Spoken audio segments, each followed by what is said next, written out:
भगवान शंकर कैलाश में विराजमान हैं। देवर्षि नारद जी, शनकादि बड़े बड़े महापुरुषों की सभा लगी हुई, उस सभा में कह रहे हैं, नारद जी को संबोधन करके भगवान शिव कह रहे हैं, हे नारद जी, ये जो श्री कृष्ण प्रिया राधा है, ये महाचैतन्य शक्ति स्वरूपा जितनी भी देवियां हैं, ये सब इनके अंश से प्रकट हुई।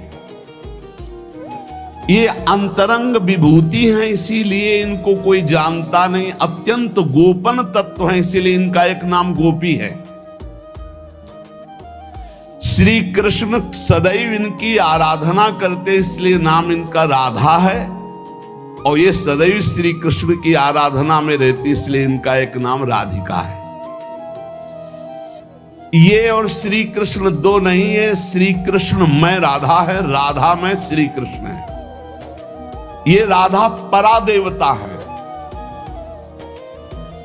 जितनी भी लक्ष्मी आदि शक्तियां सब इन्हीं के अंश से हैं। आपको भगवान का आह्लाद कहा गया है, आह्लाद।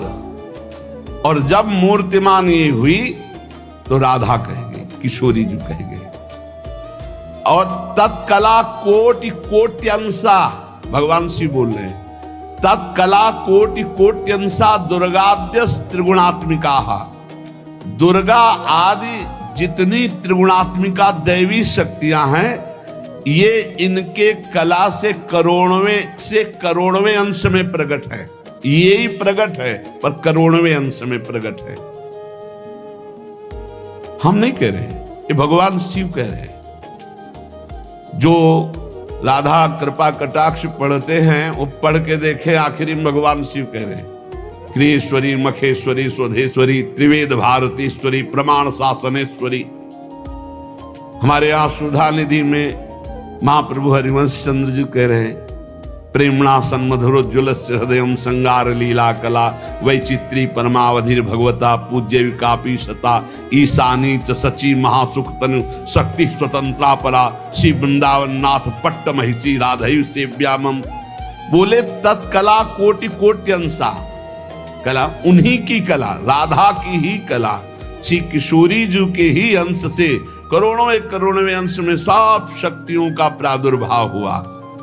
श्री राधा अपने अंश से महालक्ष्मी रूप धारण करती है, तो भगवान श्री कृष्ण नारायण रूप धारण करते हैं। मुनि श्रेष्ठ, थोड़ा भी भेद नहीं है। ये श्री राधा दुर्गा रूप धारण करती है, तो श्री कृष्ण शिव रूप धारण करते हैं, रुद्र। जब श्री कृष्ण के अंश से इंद्र, तो श्री राधा किशोरी के अंश से सची इंद्राणी। जब श्री कृष्ण के अंश से ब्रह्मा, तो राधा किशोरी के अंश से सावित्री देवी। जब श्री कृष्ण के अंश से यमराज, तो उनकी पत्नी धूमोरणा के रूप में श्री राधा किशोरी। अधिक क्या कहूं, इन दोनों के सिवा किसी की सत्ता ही नहीं। यही सब चिद चिद लक्षणम सर्वम राधा कृष्णमयम जगत। चेतन अचेतन सारा संसार श्री राधा कृष्ण का स्वरूप है। नारद जी, मैं इन विभूतियों का क्या वर्णन करूं? अगर 100 करोड़ वर्ष तक राधा की महिमा वर्णन करूं तो भी नहीं कर सकता। भगवान शिव कुछ ऐसे भावुक जन हैं कि वो कहते हैं कि आप भगवान शंकर को श्री कृष्ण से छोटा कहते हैं, वो हमारे आराध्य देव, हमको चुभता है। देखो, जब तत्व की चर्चा होगी तो एक है, और जब लीला की चर्चा होगी तो वही एक विविध लीलाएं करता है, वही एक विविध लीलाएं करता है। रास में भगवान शंकर आए, अगर थोड़ा भी शास्त्र को पढ़े हो तो पढ़ के देख लेना। गोपी रूप धारण किया, रास में प्रवेश पाया, श्री कृष्ण चरण वंदना, किशोरी जी की चरण वंदना, और फिर गोपी रूप धारण करके रास में प्रवेश। अच्छा, कोई भी ये कैसे नकार सकता है कि भगवान शंकर की जटाओं में गंगा जी हैं, और वो गंगा जी क्या है, क्या आप नहीं जानते हो? गंगा तरंग रमणीय जो जटा कलापम गौरी विभूषित वाम भागम, भगवान शिव के लिए आता है। तो जो जटा कटा संभ्रमम भ्रमण नीलम पर निर्झरी जो विराजमान है गंगा जी, वो कौन है? गांगम वारि मनोहारि मुरारी चरण अच्युतम त्रिपुरारि शिरश्चारी पापापहारि पुनात्मा। देखो भाई, तत्व एक है, पर लीला में जब प्रारंभ होगा तो लीला में छुटाई बड़ाई हंसी मजाक वो उनकी आराधना, वो उनकी आराधना। तत्व एक है। अभी आप यहां सुन रहे हो कि जब श्री कृष्ण शिव रूप धारण करते हैं तो राधा किशोरी दुर्गा रूप धारण करती, यही है, कोई और थोड़ी है। पर जब लीला की बात आती तो वही भगवान शंकर गोपी रूप, आज भी भगवान गोपेश्वर का श्रृंगार होता है गोपी रूप में। शाम टाइम जल नहीं चढ़ता, नथुनी बाला और सब चुनरी धारण करके भगवान शिव गोपीश्वर के रूप में विराजते हैं। भगवान शंकर गंगा जी को नेत्रों से भी रोक सकते थे, लेकिन जटाओं में धारण किया कि श्री कृष्ण का चरणामृत है, वामन भगवान का चरणामृत है, वामन के रूप में श्री कृष्ण ही है। प्राणाधिक प्रियतमा सर्वाभ्याः सुंदरी परा सर्वयुक्ता च सौभाग्य भाग्नि गौरवान्विता। हमारी जो श्री किशोरी जो हैं, एक यहां बात ध्यान रखनी है कि एक प्रश्न और आता है सभा में, जब चर्चा होती है तो उसको सुनकर के लोगों के अंदर प्रश्न आता है कि शिव पुराण में लिखा है कि भगवान शंकर सर्वश्रेष्ठ है, देवी पुराण में लिखा है कि इन्हीं से सबकी उत्पत्ति है। आप गणेश महिमा को देखो तो यम ब्रह्म त्वम ब्रह्म, सब कुछ जिस पुराण को देखो उसी से सृष्टि हुई है। इसका मतलब क्या है? गलत है क्या? जब तुम शिव पुराण पढ़ोगे तो शिव तत्व से ही सबकी उत्पत्ति है, सब कुछ शिव तत्व है। पढ़े हैं, जैसे आप कहा भगवान शंकर ने चिद चिद लक्षणम सर्वम राधा कृष्णमयम जगत, ऐसे कहा गया है हे भगवती हे भगवान, आपसे ही सृष्टि प्रकट है शिव पुराण में, क्योंकि जितनी माताएं हो सब भगवती हैं और जितने पुरुष हैं वो सब हे भगवान शिव आपका ही स्वरूप है। चराचर जगत शिव और पार्वती में है। भगवान का ऐसा लिंग प्रकट हुआ शिव जी का कि 100 कल्प तक ब्रह्मा जी उतरते चढ़ते रहे, पार न पाया।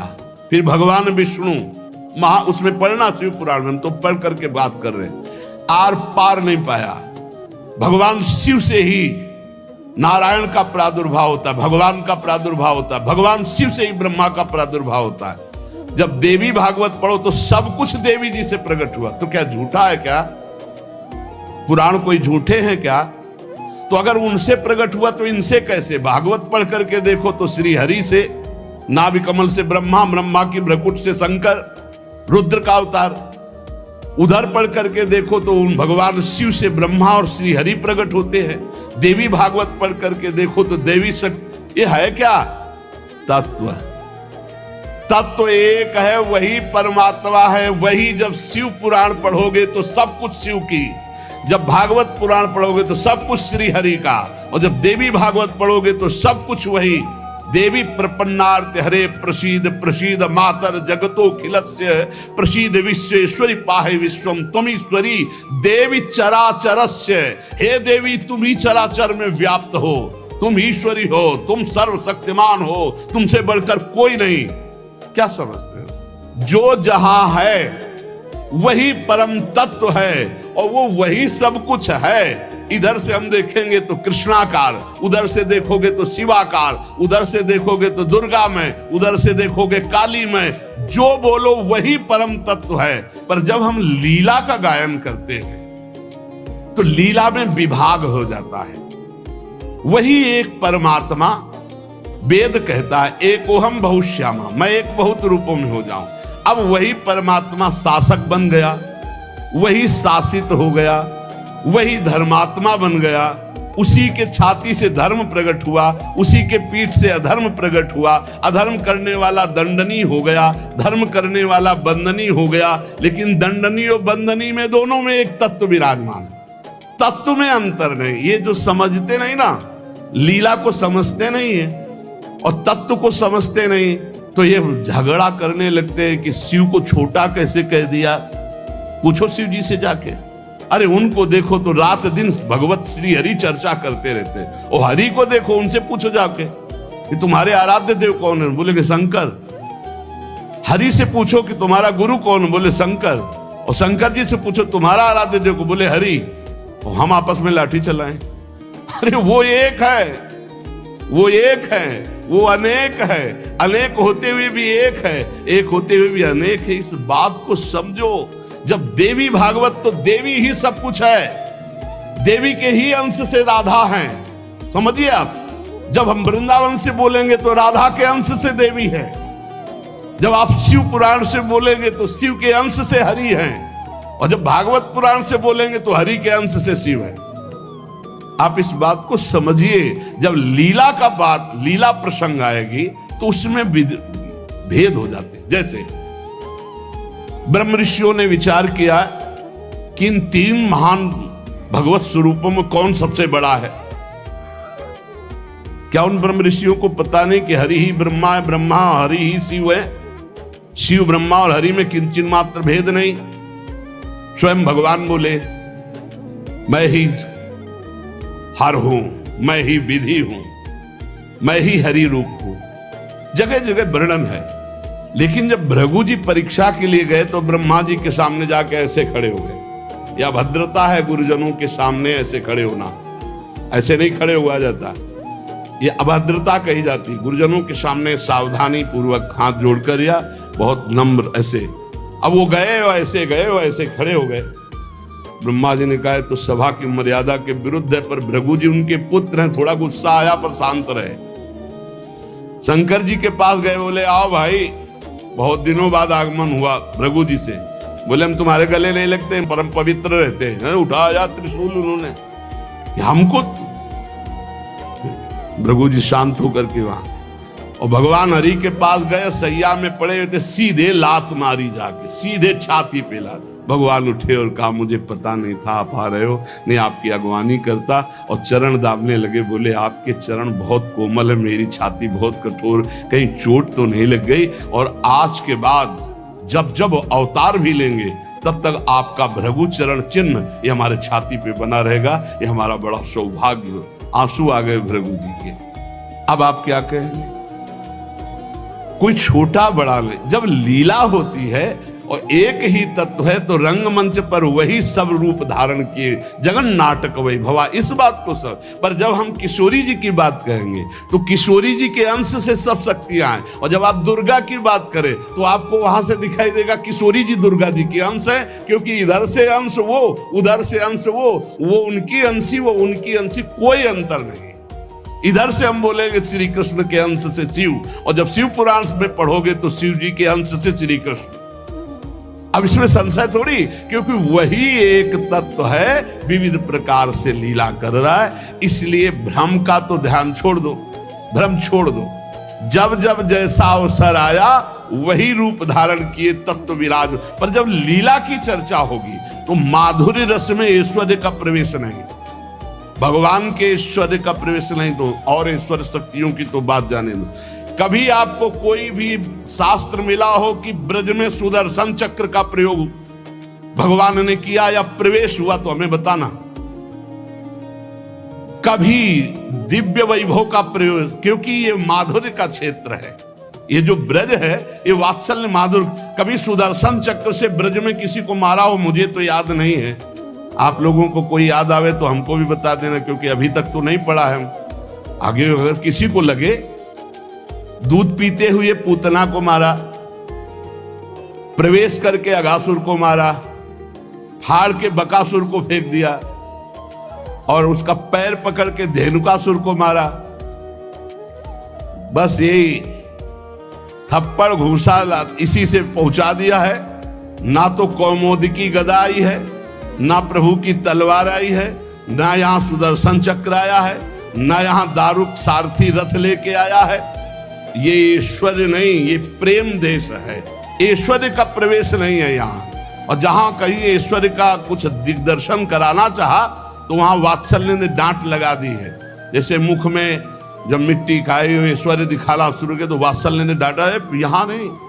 तो तुरंत मैया को लगा है मेरी आंखों का दोष कोई है, ये तो मेरा लाला है ऐश्वर्य का। अब जब निकुंज की बात आती है तो इसमें तो बिल्कुल ऐश्वर्य का प्रवेश नहीं है। ब्रज में तो आप थोड़ा ऐश्वर्य की झलक दिखा दिए, अंतर ध्यान हो गए, लेकिन निकुंज में कहीं नहीं कि अंतर ध्यान की लीला एक बार भी हुई हो। निकुंज में बताना पूरे वाणियों को पढ़ करके। अब जो निकुंज रस है इसमें कहीं वर्णन नहीं है कि अष्टभुजा का प्रवेश है या षोडश भुजा का। हमारी ही श्री जी सब अंशों से है, लेकिन ऐश्वर्य रूप नहीं, ये महामाधुर्य रूप है। इसी महामाधुर्य की महिमा की हम उपासना करते तो हमारे लिए हमारा उपास्य देव सर्वश्रेष्ठ है। और जब उपास्य देव की सर्वश्रेष्ठता की लीला में देखते हैं तब ये वर्णन आता है कि अनंत शक्तियां, देखो भगवान शिव ने स्वयं वर्णन किया कि ये जो अनंत शक्तियां तत्कला कोटि कोट्यंसा दुर्गाद्यस्त्र गुणात्मिका। अब देखिए वही प्रभु है शक्ति, वही है शक्तिमान, किंचन मात्र अंतर नहीं। लेकिन प्रभु आदेश करते हैं कि मैं अब अवतार लेने जा रहा हूं, भागवत में पढ़ के देख लेना। तुम हे महाशक्ति बलराम जी का कर्षण करके रोहिणी के गर्भ में डालो और मैं स्वयं अवतार लो। तुम जाकर नंद बाबा के यहाँ कन्या रूप से पूरी लीला पढ़ के देख लो। और नाम चामुंडा, कुष्मांडा, दुर्गा आदि तुम्हारे विविध नाम भगवान ने रखे और तुम सबकी कामना पूर्ण करने वाली होगी। जाओ मेरा आदेश है ऐसा करो। भगवान ने आदेश किया, शक्ति कार्य कर रही। भगवान की प्राप्ति के लिए उसी शक्ति की आराधना कात्यायनी रूप से गोपिकाएं करते हैं कि मुझे श्री कृष्ण पति रूप में प्राप्त हो। उसी शक्ति की आराधना सीता जी गौरी पूजन करती है। और सीता जी कौन है? काल रात्र निश्चर कुल केरी, महाकाल रात्रि स्वरूपा उनको गोस्वामी जी ने कहा। काल रात्रि निश्चर कुल केरी, जय सीता पर प्रीति घनेरी। ये नहीं समझ रहा रावण की साक्षात इसका काल पधारा है। एक काल रात्रि महाशक्ति स्वरूप चाट जाएंगे, कुछ नहीं बचेगा लंका में। ये दुष्ट जिनके प्रति विरोध भाव कर रहा है कौन है? वही गौरी है और वही गोरी है, वही महाशक्ति है और वही सीता जी है। अब आप समझिए, आदि शक्ति जय जग उपजाया, सीता जी गौरी पूजन कर रहे हैं। गौरी जी खसी माल मूर्ति मुस्कानी, जाओ मनुजा हिराच्यो मिली सोबर साध सुंदर साव। तो सीता जी कौन है? मनुष्य रूपा को भगवान राम कह रहे। आदि शक्ति जय जग उपजाया, सो अवतरी मोरिया माया। पर कोई भेद नहीं, कहीं भेद नहीं। पर जब लीला की बात करेंगे तब लीला में भेद दिखाई दे रहा है कि सीता जी गौरी जी का पूजन कर रहे हैं, उनसे वरदान प्राप्त कर रही है। और भगवान प्रिया सती को संशय हो जाता है। लीला भेद देखो कि ये राम जी कैसे सच्चिदानंद में, जब हे खग हे मृग हे मधुकर श्रेणी, पूरा प्रसंग पढ़ करके देखो आप। और है कौन? या देवी सर्वभूतेषु बुद्धि रूपेण संस्थिता। जब लीला में देखोगे तो तत्व की बात भूलना पड़ेगा, तभी स्वाद आएगा। और जब तत्व देखोगे तो शांत रस आएगा। ये दास्य वात्सल्य सख्य, ये रसों का स्वाद नहीं मिल पाएगा। उसमें एक ही तत्व है, तो समझ में आ रहा है वही तत्व है। जब लीला में देखोगे तो आपको वही तत्व परशुराम है, वही तत्व राम जी है। लेकिन राम जी के आगे परशुराम जी घुटने टेक कर जय जय जय रघुकुल केतु, भृगुपति गए तपहि बन हेतु। ये समझना होगा। ये जो आजकल के नए बच्चे ना, ये तर्क वितर्क शुरू कर देते हैं। लीला में तर्क वितर्क नहीं होता है, तत्व में एक ही वस्तु है। तत्व की जब बात करोगे तो आप क्या समझते हो? कितने दिन से तुम दुर्गा जी की उपासना करते हो? बचपन से आराधना, और पूरी अम्मा मान के, पूरी जैसे अपनी अम्मा, पूरा आसक्ति अम्मा, आद्या शक्ति दुर्गा, और पिता भगवान शिव। तुम समझते नहीं हो, जहां हमें भेजा है उस तत्व को जो समझाया, उस तत्व से बोल रहे। तुम उसको दो पक्ष में ले रहे हो। तुम्हारे को क्या पता कि महादेव जी मुझे कितना प्यार करते हैं, भगवती कितना प्यार करती है, हम भगवती अम्बा और महादेव जी से कितना प्यार करते हैं। तत्व को समझिए। राधा तत्व सर्वत्र व्याप्त तत्व है, चिद चिद लक्षणम सर्वम राधा कृष्णमयम जगत। पर जब लीला में स्वरूप राधा जी का जो है वो कहीं त्रिभुवन में कहीं नहीं है, क्योंकि महामाधुर्य रस प्रेम स्वरूपा है, जिनकी आराधना स्वयं श्री कृष्ण करते, और जिन श्री कृष्ण की आराधना भगवान शंकर शनकादि ब्रह्मादि सब करते।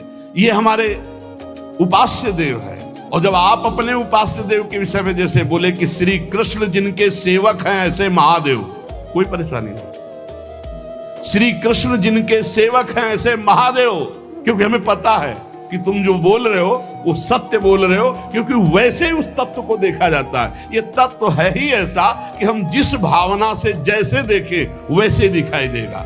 जब हम गणेश स्तोत्र पढ़ते हैं तो सब कुछ गणेश जी बने हुए हैं, जब राम स्तोत्र तो सब कुछ राम, जब कृष्ण सब कुछ कृष्ण, जब नरसिंह तो सब कुछ नरसिंह, जब वाराह तो सब कुछ वाराह, वही बने हुए, दूसरा कोई नहीं। इसमें हमें कोई संशय नहीं है। तुम्हें कितना ज्ञान है? उनके पति हैं शिव ज्ञान समुद्र, वो कह रहे हैं, हम तुम्हें पूरा परिचय के साथ बता रहे। पद्म पुराण पाताल खंड अध्याय 81 उसमें कह रहे तत्कला कोटि कोटि अंसा दुर्गाद्यास त्रिगुणात्मिका। कभी रास का स्वाद लिया है? रास का स्वाद लेना है तो ब्रज रस में, इसी यही तो वृंदावन की लीला मत समझो गुरु को चीला, यहाँ ऋषि मुनि गए हार जपे जा राधे राधे। ऋषि मुनि गए हार जपे जा राधे राधे। प्रियालाल है प्रियालाल।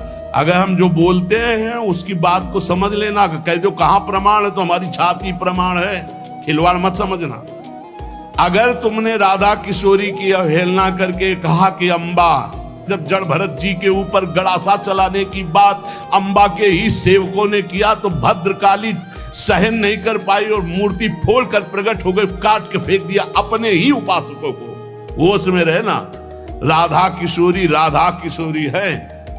तत्व से बोलोगे तो मुझे कभी कोई संशय नहीं, सब एक हैं। जब लीला में आओगे तो वही स्वामी बनता है, वही सेवक बनता है। जब लीला में देखोगे तो वही छोटा बनता है, वही बड़ा बनता है। वो विविध रूप धारण करके एक ही तत्व खेल रहा है, इसमें संशय नहीं। पर जब लीला का रसास्वादन करते तब आप उसमें संशय मत करो। वो विविध लीलाएं, वही गोपी बना है, वही श्री जी बना है, वही वृंदावन बना है, और वही प्रीतम बना है, और वही खेल रहा है।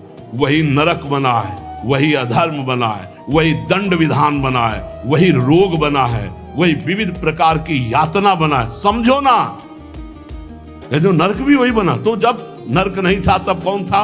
श्री कृष्ण। और जब नहीं रहेगा तब कौन है? श्री कृष्ण। तो बीच में जो भास रहा नरक वो है कौन? श्री कृष्ण।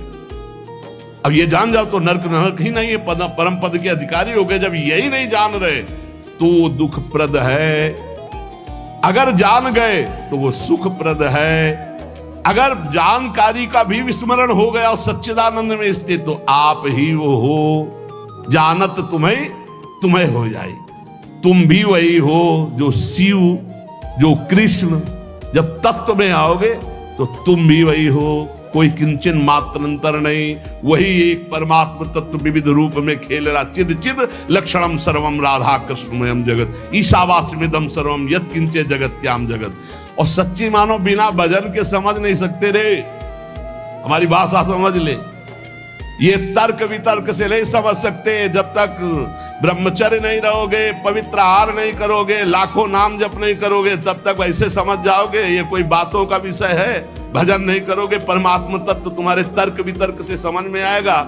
इसलिए समझा देते कि समझ लो, तुम्हारा मंगल हो जाए। और अगर ऐसे पक्ष विपक्ष की भावनाएं रखोगे तो तुम्हें संतों में दोष दर्शन हो जाएगा। पक्की बात समझ लो। इसलिए बहुत सावधान। यहां से जो चर्चा होती है वो भगवत प्रसाद स्वरूप होती, उसका पान करो तर्क छोड़ करके। खूब नाम जप करो, डट के बन जाओगे। खूब संतों की चरण धूलि माथे पे। हाँ, लहु गणित तत्व प्रसाद याति न चेद्यान निरूपणात् गृहाद्वा न छंदसा नैव जलाग्नि सूर्यो बिना महात्पाद रजोभिषेकम। रज लगाओ संतों की चरणामृत पियो, संतों के वचनों का श्रद्धा विश्वास पूर्वक बढ़िया मंगल में ज्ञानी हो जाओगे। आपको कोई संशय नहीं रहेगा। पर लीला में बड़ा अंतर है। जब विमान पे चढ़ा हुआ जो वृत्तासुर बने थे चित्रकेतु उनका नाम। और जब भगवान शिव को वो ऐसे शब्द जो नहीं बोलने चाहिए वो बोल रहे थे, तो अंबा जी गुस्सा हो गई। तो भगवान शिव ने कहा था कि तुम्हारे क्रोध और श्राप का उसके ऊपर कोई फर्क नहीं पड़ेगा। क्यों? बोले श्री हरि का निज जन है, साप दे दिया जा, दैत्य हो जा, क्या फर्क पड़ा? अंतिम समय जो वृत्तासुर की स्थिति है वो देख लो, जो भगवान शिव ने, कोई फर्क नहीं पड़ने वाला। क्यों? वो भगवान श्री हरि का निज जन है, भगवान का जन, भगवान शिव का है। भगवान शिव को भी गुस्सा नहीं आया, अंबा जी को गुस्सा आ गया। ये ऐसे जगत गुरु भगवान शिव से ऐसे नहीं बात करना चाहिए, विमान से उतरकर साष्टांग दंडवत होना चाहिए। त्रुटि है तो भगवान शिव ने कहा त्रुटि होते हुए भी श्री हरि का है, इसलिए इसके ऊपर कोई फर्क नहीं पड़ेगा। और नहीं बना, वृत्तासुर मिला तो ऐसा वृत्तासुर बना, हाहाकार त्रिभुवन में मच गया, होश उड़ गए देवताओं के। तब दधीच की हड्डियों से वज्र का निर्माण हुआ। जब देखा कि हाथ में ऋषि का जो अस्थि पंजर, उसी से वज्र का निर्माण हुआ है, तो कहा देवराज ये मत सोचना मैं वज्र से डर रहा हूं, रुक जा।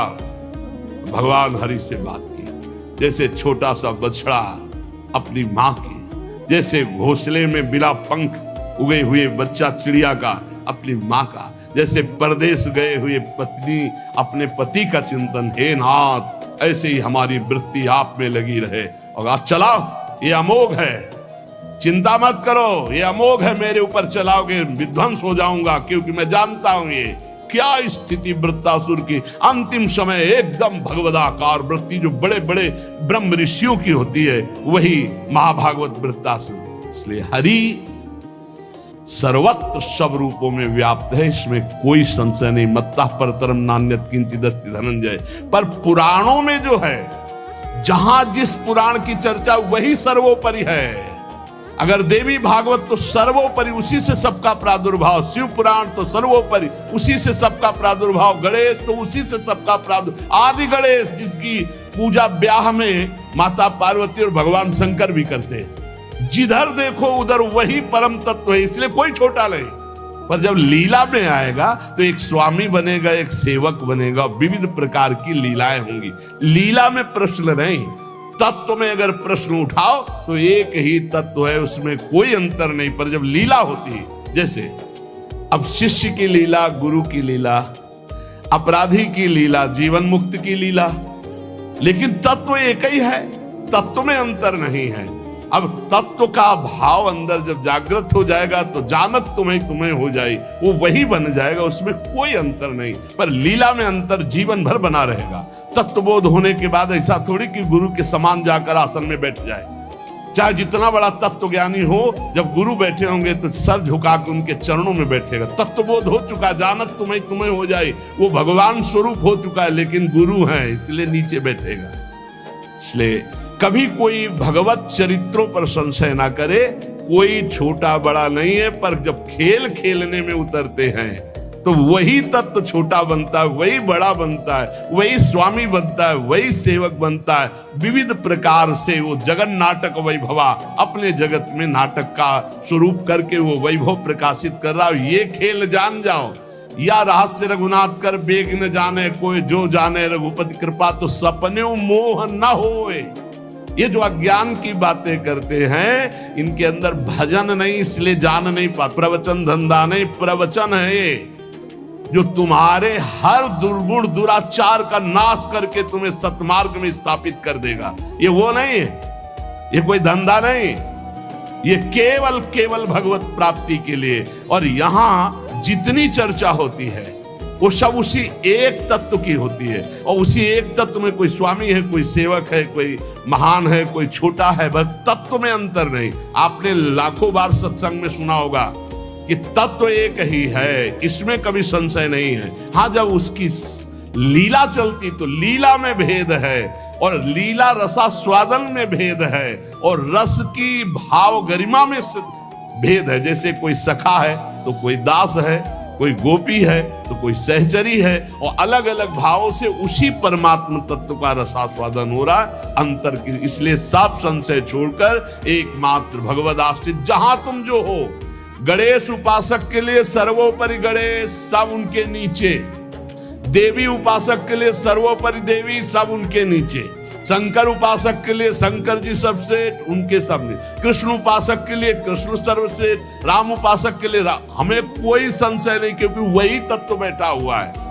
पर जब लीला में देखो तो हनुमान जी बन के शंकर जी ही चरण पकड़े राम जी के, और राम जी सेवक बन करके रामेश्वर की स्थापना करते। लीला में तुम कहां काट सकते हो? लीला में तर्क वितर्क नहीं, एक ही तत्व है, उसमें कोई अंतर नहीं। इसलिए बहुत सावधानी पूर्वक संतों के वचनों को सुना जाए और अपने चित्त में धारण करके भगवदानंद की प्राप्ति की जाए, जिसके लिए हमको अवसर मिला है। कहीं हम इधर उधर दोष दर्शन करके अपने परमार्थ से भ्रष्ट ना हो जाएं। इसे ध्यान से सुन लो।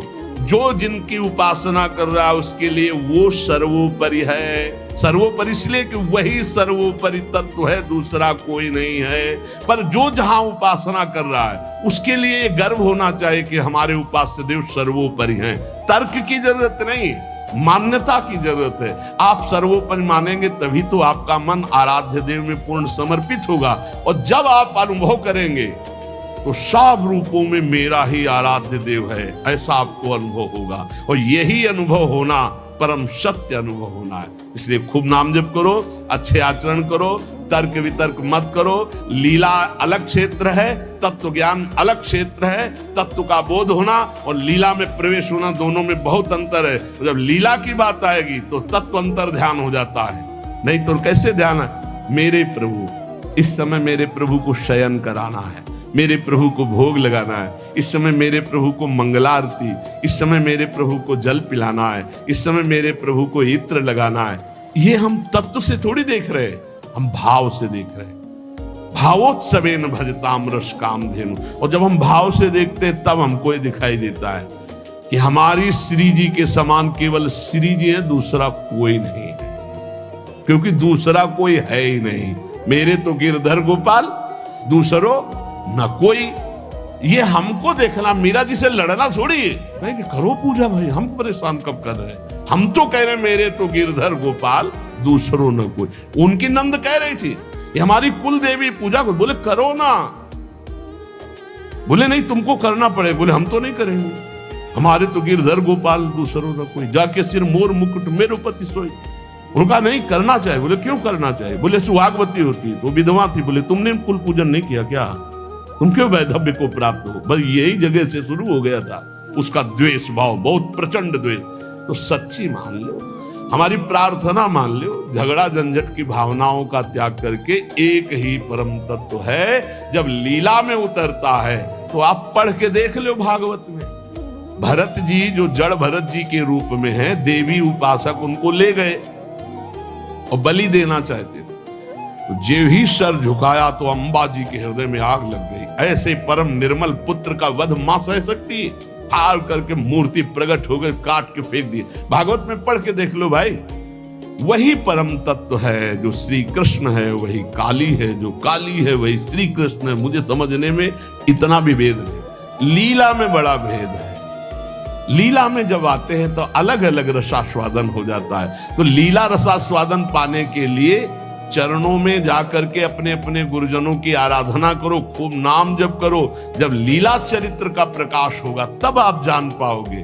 और श्री किशोरी किशोर जी का ये अद्भुत विलास, जो भगवान ब्रह्मा सनकादि शिवादि जिसका जस गाते हैं और याचना करते हैं, जो रज शिव सनकादि की याचत। अब कैसे रसमयी ग्रंथों में प्रवेश नहीं तो बाहरी लोग नहीं समझते, पर हम अपने सत्संगी जनों से कहते हैं अपनी उपासना में अपने आराध्य देव के समान कोई नहीं है। ये सबको मानना चाहिए। जब तक मानोगे नहीं, निंदा किसी की नहीं कर ली, पर अपने उपास्य देव अपने लिए सर्वोपरि हैं, उनके समान कोई नहीं। जब ऐसा मानोगे तभी आप प्रेम रस को प्राप्त होगे। शेष चर्चा आगे। श्री राधा वल्लभ लाल की। घर परिवार वालों से तो प्रभु यदि निवृत्ति मार्ग में हो तो भूल जाओ कि तुम कहां पैदा हुए थे। इसलिए उपासक बहुत सावधान, हमारी बात मान लेना। यदि निवृत्ति मार्ग में चले हो तो परिवार से संबंध छोड़ दो, पैसे का बल छोड़ दो, किसी से दोस्ती मत करो, शत्रुता तो किसी से भूल के मत करो। तो एकमात्र भगवान का भरोसा, सब व्यवस्था हो जाएगी। सब व्यवस्था मान लीजिए सब व्यवस्था हो जाएगी, विश्वास कीजिए, हमारी बात पर विश्वास कर लीजिए, किसी का सहयोग, और विरक्त होकर घर से लेके खाना है तो जहर खाना है। जहर का मतलब समझते हो? जैसे जहर खाते हो हमें मार देता है, ऐसे ही हमारे वैराग्य को मार देगा। पूज्य श्री रघुनाथ दास गोस्वामी जी को उनके पिता बहुत बड़े आदमी थे, मजूमदार, खूब धन वैभव। जब देखा कि बेटा जगन्नाथपुरी में वैराग्य, तो यहां से हलवाई, सामग्री, रुपया, पैसा सब भेजा। 2-4 दिन श्री पूज्य रघुनाथ दास गोस्वामी जी ने महाप्रभु चैतन्य देव को भोग पाया। फिर विचार किया, जब मैं वैराग्य के मार्ग में हूं तो पिता के द्वारा दी हुई वस्तु और संपत्ति का भोग। जाकर जगन्नाथ जी के द्वार पर सिंहपौर पर खड़े हो जाते, जो भिक्षुकों को प्रसाद बंटता वो प्रसाद लेकर बस एकांत भजन करते। कुछ दिन बाद वो भी छोड़ दिया था, एक क्षेत्र से ले आते। कुछ दिन बाद वो भी छोड़ दिया। जो प्रसाद गायों को डाल दिया जाता, गायें छक जाती, ना पाती, वो रात्रि में बीन के लाते और धोकर उससे उदर पोषण कर